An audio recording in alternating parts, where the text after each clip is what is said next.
সুবহানাল্লাহ ওয়ালহামদুলিল্লাহ লা ইলাহা ইল্লাল্লাহ সুবহানাল্লাহ ওয়ালহামদুলিল্লাহ লা ইলাহা ইল্লাল্লাহ হাসবি রাব্বি জাল্লাল্লাহ মা ফি কলবি গায়রুল্লাহ নূর মুহাম্মদ সাল্লাল্লাহু লা ইলাহা ইল্লাল্লাহ সুবহানাল্লাহ ওয়ালহামদুলিল্লাহ লা ইলাহা ইল্লাল্লাহ লা ইলাহা ইল্লাল্লাহু লা ইলাহা ইল্লাল্লাহ লা ইলাহা ইল্লাল্লাহু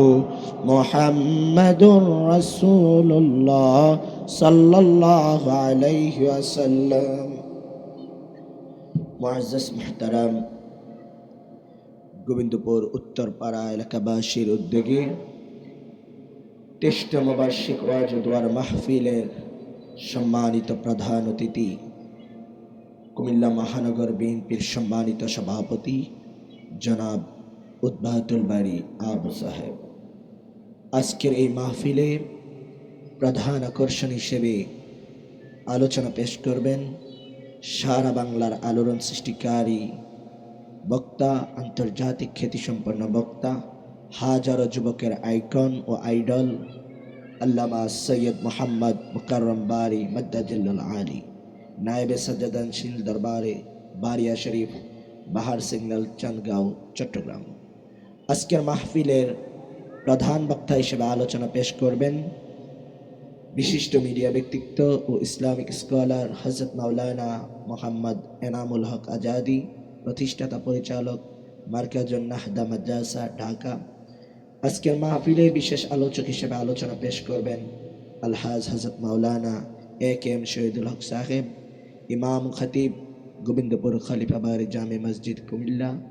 আরও আলোচনা পেশ করবেন হাফেজ মাওলানা মোহাম্মদ সিদ্দিকুর রহমান আল খলিফা, পেশ ইমাম খতিব, বাংলাদেশ সার্ভে ইনস্টিটিউট, জামে মসজিদ, রামমালা, কুমিল্লা। আজকের মাহফিলে সভাপতির স্থান অলঙ্কিত করেছেন কাজী মনিরুজ্জামান কাইয়ুম, সেক্রেটারি, গোবিন্দপুর উত্তরপাড়া সমাজ কল্যাণ সংস্থা, কুমিল্লা। আমন্ত্রিত অতিথিবৃন্দ, সাবেক 7 নং ওয়ার্ডের সাবেক সম্মানিত কাউন্সিলর জনাব আব্দুর রহমান সাহেব, জনাব আব্দুর রাজ্জাক, সাবেক অ্যাডমিন স্টাফ, জাতিসংঘ শিশু তহবিল, জনাব আরমান আলী, যুগ্ম আহ্বায়ক কুমিল্লা মহানগর যুবদল, জনাব আখতারুজ্জামান, সাবেক আহ্বায়ক কুমিল্লা আদর্শ সদর উপজেলা স্বেচ্ছাসেবক দল। সর্বোপরি শুকরিয়া জ্ঞাপন করছি সেই মহান রব্বুল আলামিনের দরবারে, যেই মহান রব্বুল আলামিন আজকে এই মাহফিলের আশেপাশে অসংখ্য অগণিত মানুষ থাকা সত্ত্বেও আজকে আমাদেরকে এই মাহফিলে এসে বসে আমাকে আলোচনা করার এবং আপনাদেরকে শোনার সুযোগ করে দিয়েছেন। সেই মহান রব্বুল আলামিনের দরবারে সকলে অবনীত চিত্তে হৃদয়ের আবেগ, অনুভূতি ও কণ্ঠকে উজাড় করে সকলে বলি আলহামদুলিল্লাহ। সর্বোচ্চ কণ্ঠে আবারও বলি আলহামদুলিল্লাহ। লক্ষ কোটি তার চেয়েও বেশি দুরূদ সালাম প্রেরণ করছি আল্লাহর সৃষ্টির প্রধান আকর্ষণ, বিশ্বসভার সভাপতি সৈয়দুল মুরসালিন হুজুরে আকরাম নূরে মুজাসসাম নূরুন আলা নূর হাবিবেনা শফিঈনা মাওলানা মুহাম্মাদান সাল্লাল্লাহু আলাইহি ওয়াসাল্লামের উপর সকলে বলি সাল্লাল্লাহু আলাইহি ওয়াসাল্লাম, যাকে আল্লাহ জাল্লা যিকরু আজ থেকে ১৫০০ বছর আগে সর্বশ্রেষ্ঠ ও সর্বশেষ নবী ও রাসূল হিসেবে প্রেরণ করেছেন, যার পরে আজ পর্যন্ত কোনো নবী কিংবা রাসূল এখনো নাই, কিয়ামত পর্যন্ত আসার কোনো সম্ভাবনাও নাই। আমার নবী, আপনার নবী, আখির নবী, তিনি হচ্ছেন সর্বশ্রেষ্ঠ নবী। সর্বোপরি আজকের এই মাহফিলে আমরা যারা প্যান্ডেলের বাহিরে দাঁড়িয়ে আছি সকলকে বিনীত অনুরোধ করব আপনারা প্যান্ডেলের ভিতরে এসে বসার জন্য, কারণ আজকের এই মাহফিলটি আগে ছিল একটা খেলার মাঠ, কিন্তু মাহফিলের কার্যক্রম শুরু হওয়ার পর থেকে এই মাহফিলটি জান্নাতের বাগান হয়ে গিয়েছে। তাহলে আমরা যারা এখনো বাহিরে ঘোরাফেরা করতেছি, আমরা যারা প্যান্ডেলের বাইরে এখনো দাঁড়িয়ে আছি, সকলকে বিনীতভাবে অনুরোধ করব, আপনারা এই মাহফিলের প্যান্ডেলে এসে বসে যান। আজকের এই মাহফিলে আসতে পেরে, বসতে পেরে আমরা খুশি না বেজার? কেন খুশি? আমাদেরকে কি আল্লাহ রাব্বুল আলামিন কোনো জাযা দিবেন? মাহফিলের উসিলায় কোনো জাযা দিবেন?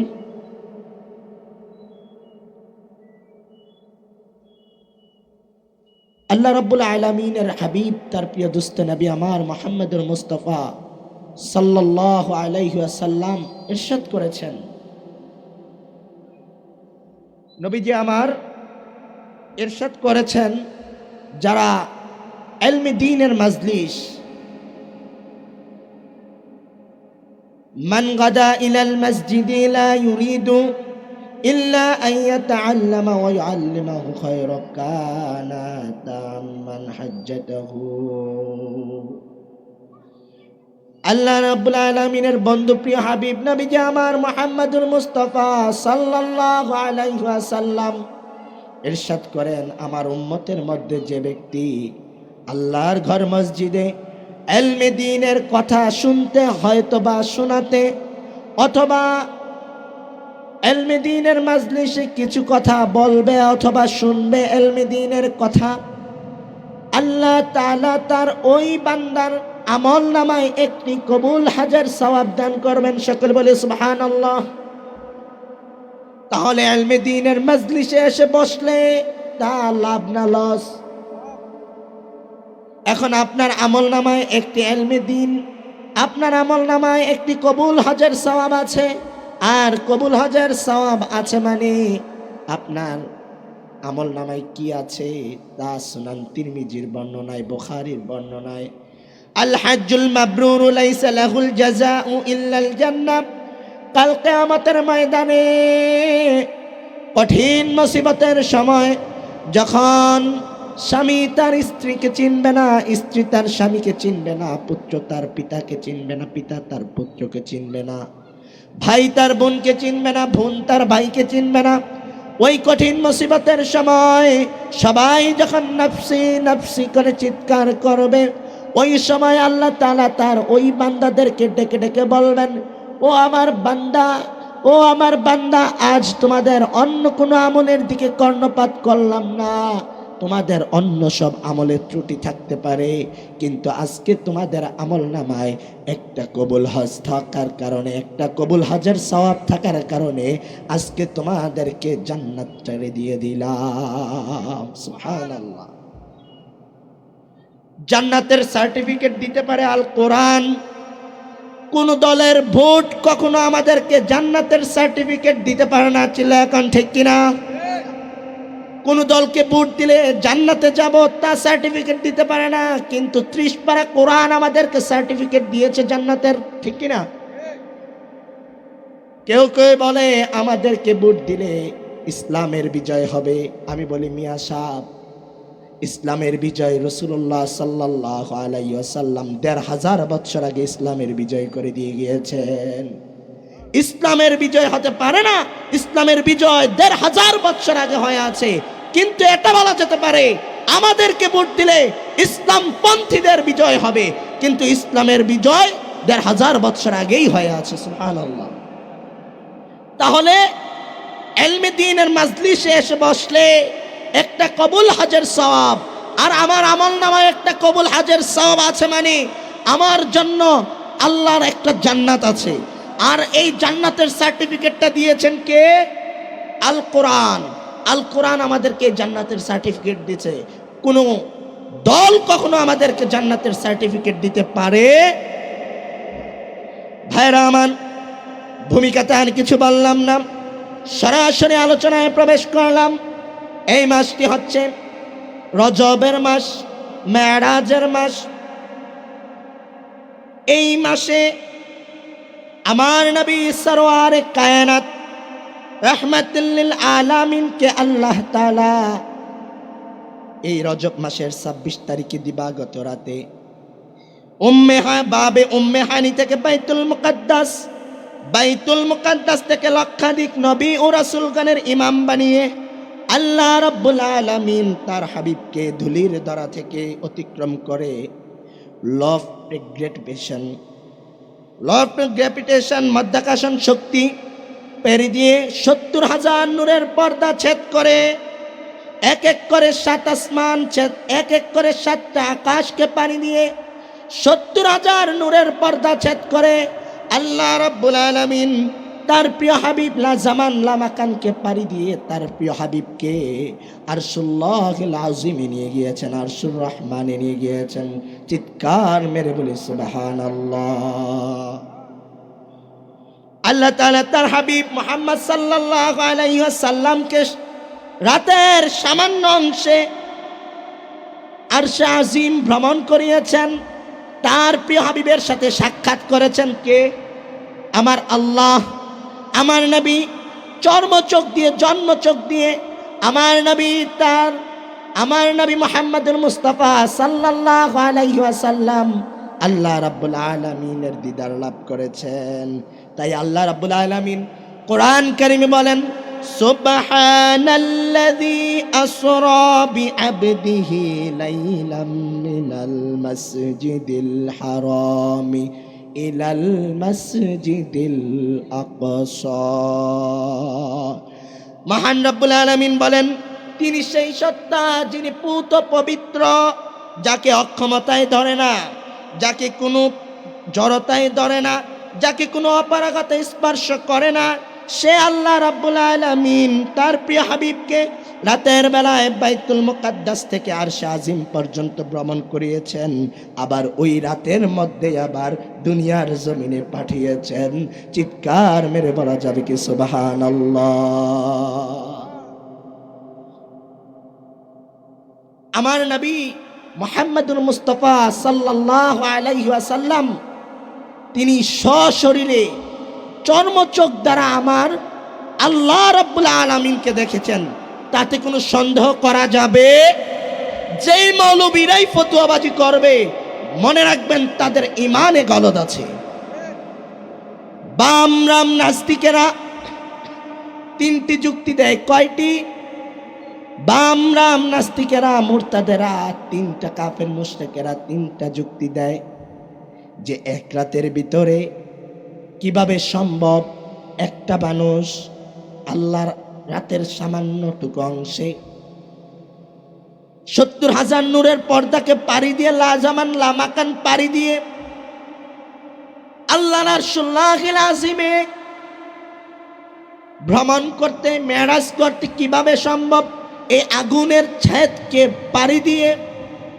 2 নাম্বার যুক্তি দেয় রাসূলুল্লাহ সাল্লাল্লাহু আলাইহি ওয়াসাল্লামের মেরাজ হয়েছে সত্য, তবে তা চর্মচোখে নয়, স্বপ্নে যুগে হয়েছে। নাউজুবিল্লাহ। 3 নাম্বার শর্ত দেয় রাসূলুল্লাহ সাল্লাল্লাহু আলাইহি ওয়াসাল্লাম মেরাজ গেলেন কিভাবে সম্ভব? আকাশের তাপমাত্রাকে ভেদ করে, যেখানে অক্সিজেন নাই, তাহলে অক্সিজেন ছাড়া একটা মানুষ কিভাবে বাঁচে? কাফের মুশরিকেরা নাস্তিকেরা এই 3টা যুক্তি দিয়েছে। কিন্তু বর্তমান বিজ্ঞান, আল্লাহর কোরআন, তাফসীর এই তাদের কাফের মুশরিকদের 3টি যুক্তিকে দাঁত ভাঙ্গা জবাব দিয়ে রাসূল আরবি নবীজি আমার মুহাম্মদুর মুস্তাফা সাল্লাল্লাহু আলাইহি ওয়াসাল্লামের মেরাজকে স্বীকৃতি দিয়েছেন। তার একটাই মাত্র কারণ, রাসূলুল্লাহ কখনো মিথ্যা কথা বলতে পারে।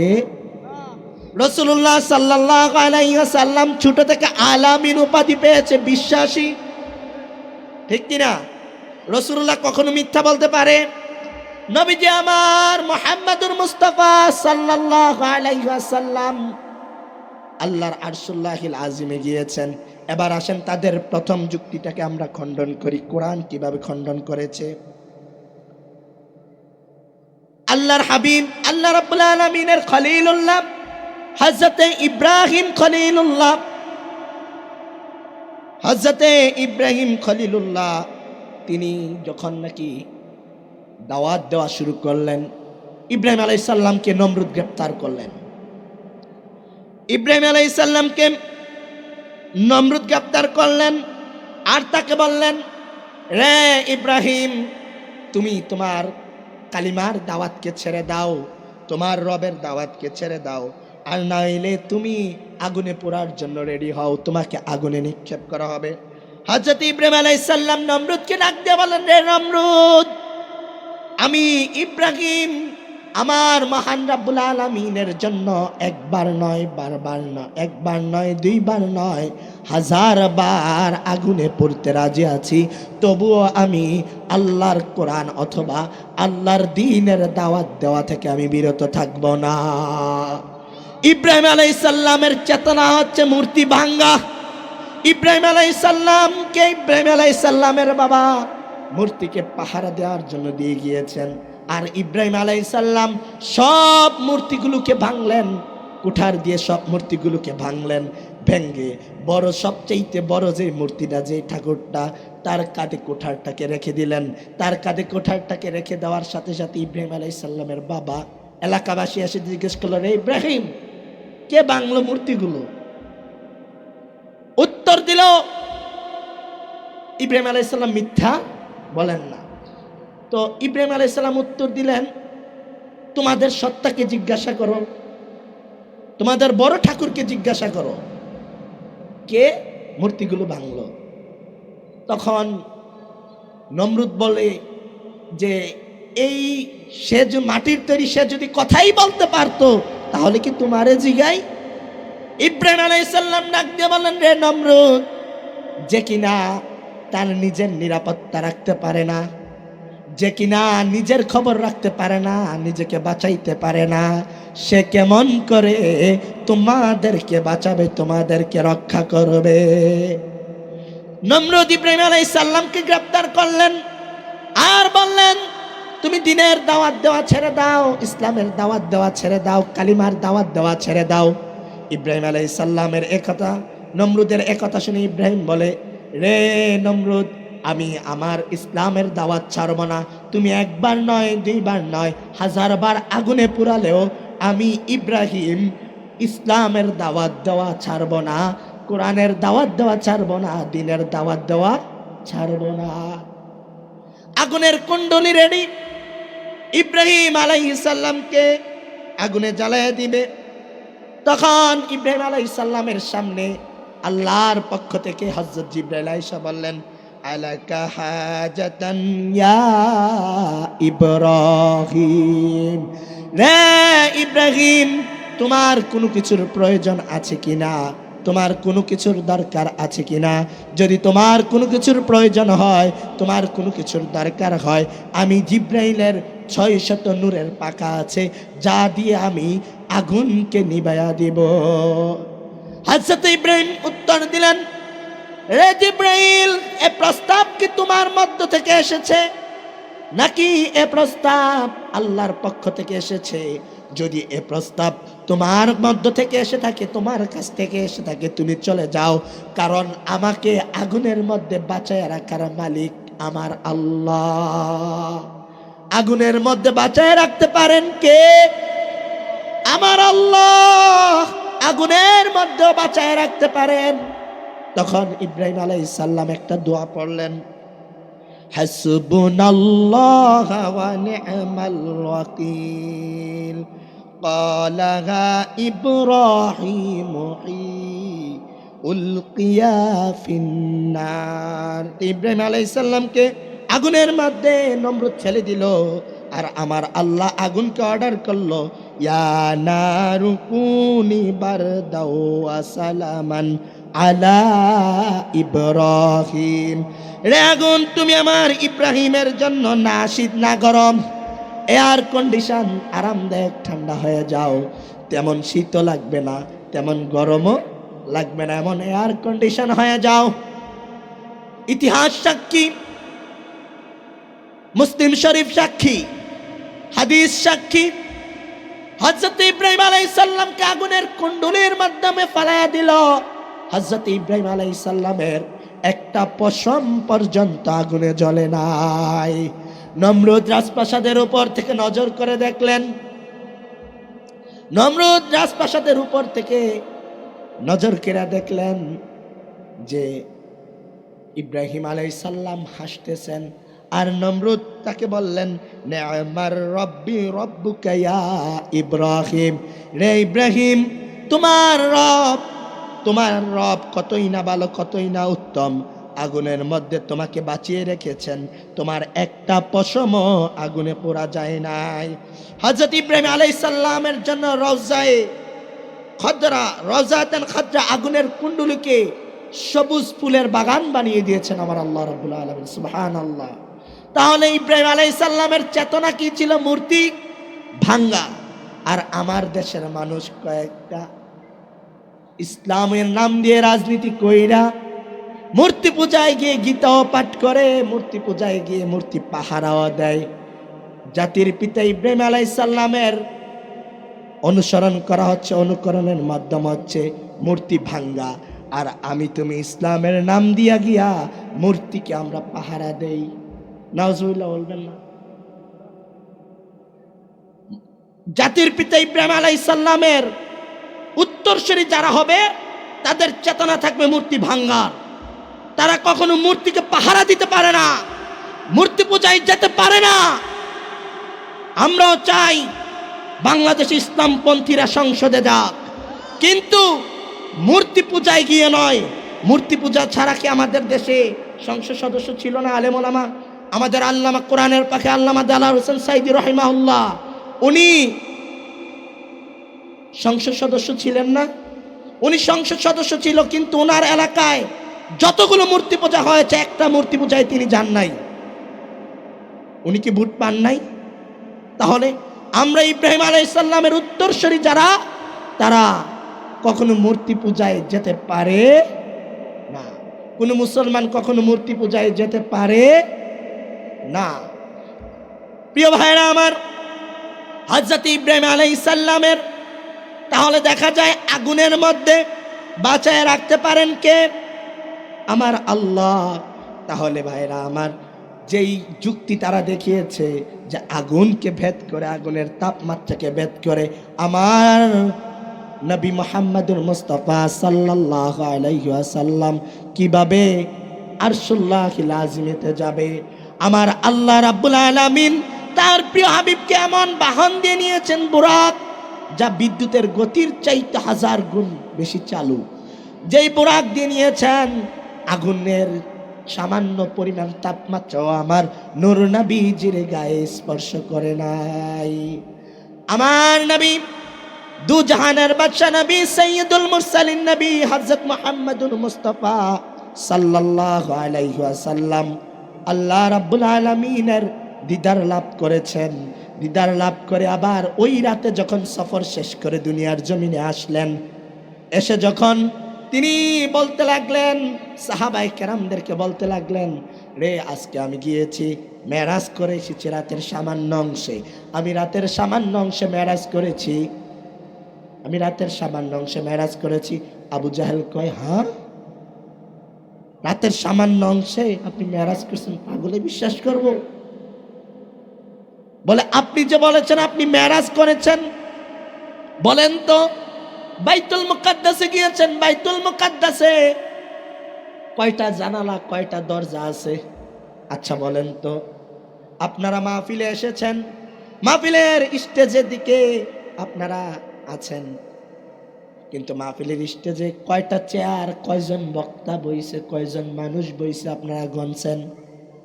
কিন্তু রাসূলুল্লাহ থমকে গেলেন, চুপ হয়ে গেলেন। হাদিস সাক্ষী, রাসূলুল্লাহ বললেন, আমি চক্ষুদ্বয় বন্ধ করলাম আর আমার চোখের সামনে আল্লাহ রাব্বুল আলামিন জিবরিলের মাধ্যমে বাইতুল মুকাদ্দাসটাকে হাজির করে দিলেন। আর আমি গনে গনে বলে দিলাম কয়টা দরজা ছিল, কয়টা জানালা ছিল, কয়টা ফ্যান ছিল, আমি গনে গনে বলে দিলাম। চিৎকার মেরে পড়া যাবে কি সুবহানাল্লাহ?